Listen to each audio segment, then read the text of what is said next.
Today we caught a train and went to Brussels, and in Brussels we went to the EU.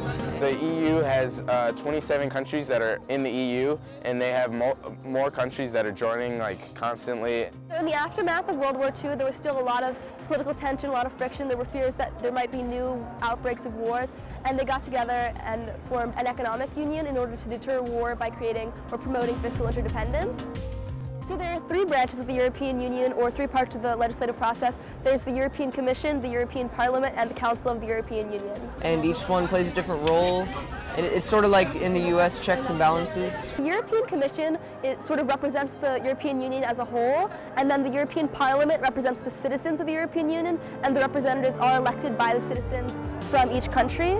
And then the Council of the European Union represents the member states' leaders. It will be in English, or in French, or in German.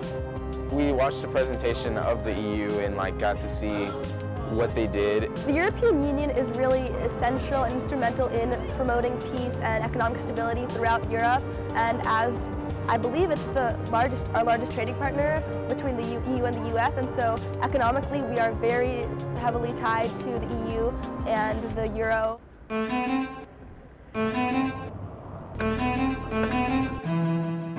We also walked around a lot of Brussels to get to and from the EU.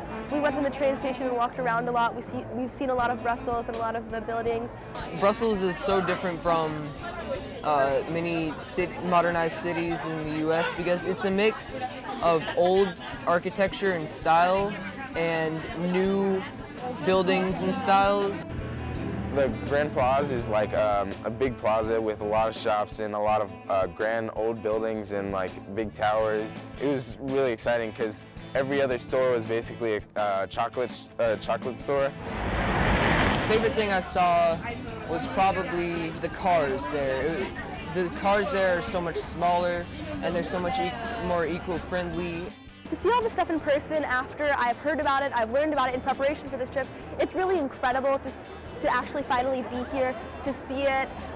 For me, it gives me a different insight into the country that I've seen, and really it shows me the history, just how old everything really is.